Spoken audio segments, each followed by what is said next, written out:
Hey everyone, welcome to another episode of Table Talk. I'm your host, Jake Combs, and today we're going to be reviewing Mutant Year Zero from Free League.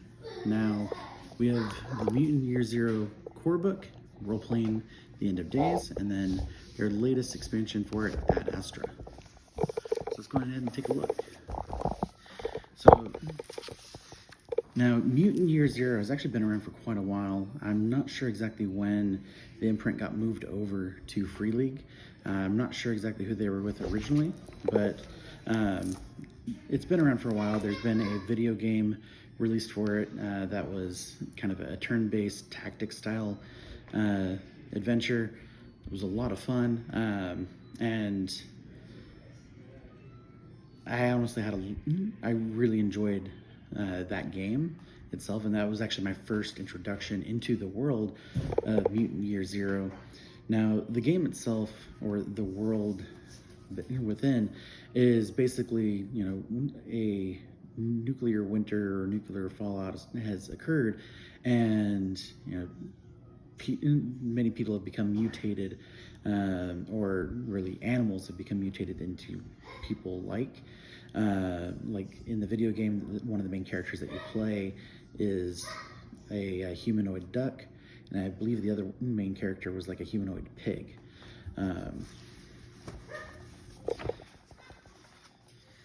Now,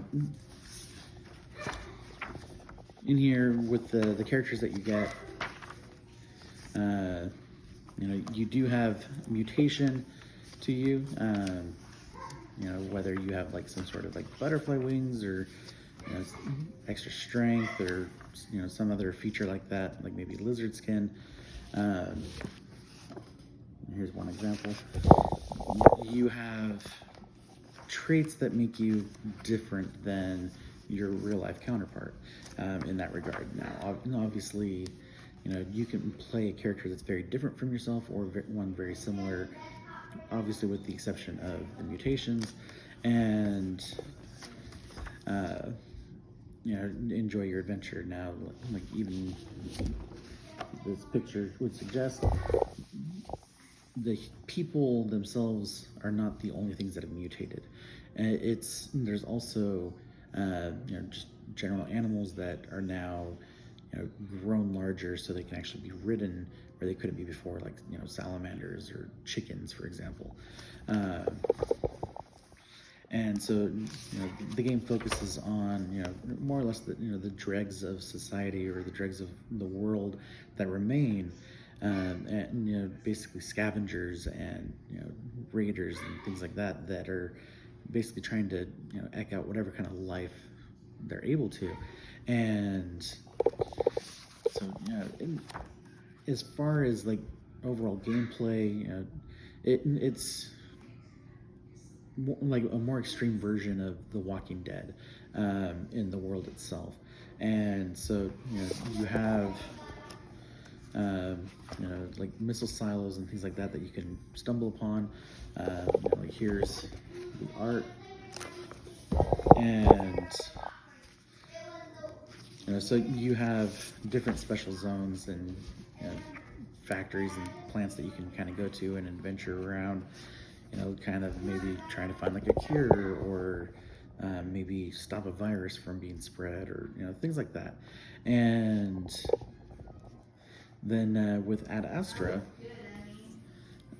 basically, and I know that there are other expansions out there, but I'm not familiar with those ones because these are the only two that were sent to us for our review. But with Ad Astra, basically, you're now able to take that adventure into space.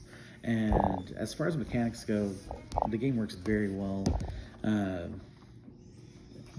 Familiarity, it's not that well known of a universe. Literally, I was the only one in my group that had ever heard of it, even with me having played and previously reviewed the video game for Nerd Cult Online. And so, with that being the case, it allowed us to, kind of have more freedom in our gameplay. But, the things that were meant to be, more terrifying were kind of less so, because, some of the players had never heard of it, and obviously it comes down to the situation itself and how the game master presents it. But like in some games, you just hear a name, and it that it's bad news. Like for example, like Wendigo, Bigfoot. Those the names themselves carry a weight behind them already. Where some of these creatures, like one of the ones I flipped by, was a louse. Uh, you know, when people think of that, like okay, lice is what I think of when I hear that word, and so like more of a nuisance. But in here it could be a formidable threat, especially if allowed to grow big enough. But with the game venturing into space, it does open up new territory. Like what type of things have kind of grown on the space stations and the shuttles that are kind of floating around the Earth, and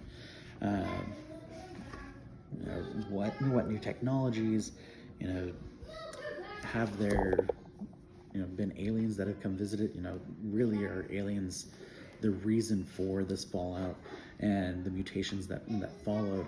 And so you can kind of explore some of those aspects, and but it really comes down to the creativeness of your game master. Those are things that we didn't really venture into much when we were playing.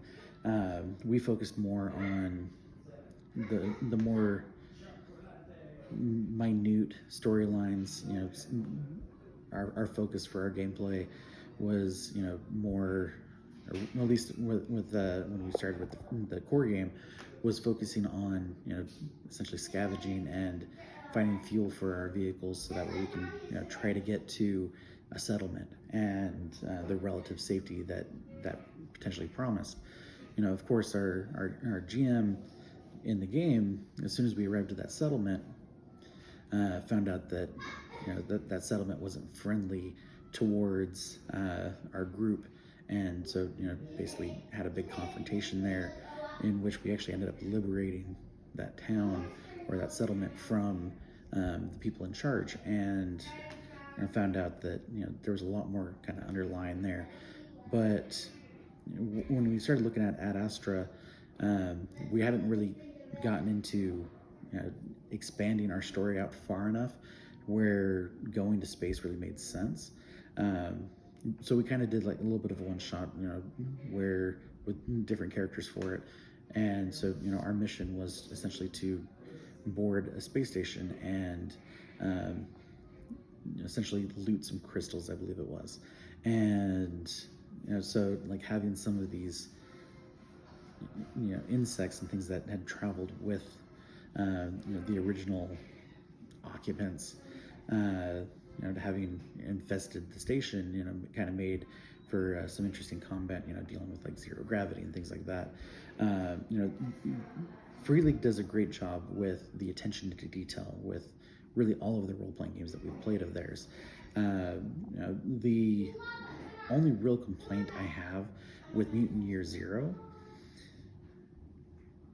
is that it didn't feel as immersive as the other games that we've reviewed recently from Free League, where those throughout the entire book and other supplements that came with it, felt like we were actually really part of the story, beyond what our game master was kind of weaving us into. Where with this one, it just didn't have that look and feel to the books, and that really drew you in, where like even as like just a casual observer, you kind of felt like part of it. But honestly, with an IP like Mutant Year Zero, I don't know how exactly you'd go about achieving that and having it work for people that have never heard of it. Like when we reviewed Vaesen or Vicen, that one basically being a horror game based on myths that are actually in our world. So that kind of brought some realism to it. When we did Blade Runner, the supplements that came with the starter set, you know, basically allowed you to physically like hold the newspaper and magazine and things like that that really added to it. And so I think that there are things that might be able to help it, but as far as like the specifics of what, personally, I don't know what those could be, at least not yet. I haven't conceived of them, and haven't experienced enough of this world to see what really would make it work. But that's honestly just a minor complaint, considering that the rule system itself very solid, very well defined, very well written, and you have at that point it really comes down to your game master and how well that they tell their story and interact with you in it. And so overall we really enjoyed it. We had a great time. But out of the games that we played from Free League, I'd say that this one probably is the worst one that we've played, but it's still a better role-playing game than most others we've played out there. So take that for what you will. But overall, we had a great time, and I think that's what matters most. But that's it for today. Thank you guys for watching, and I will catch you all next time.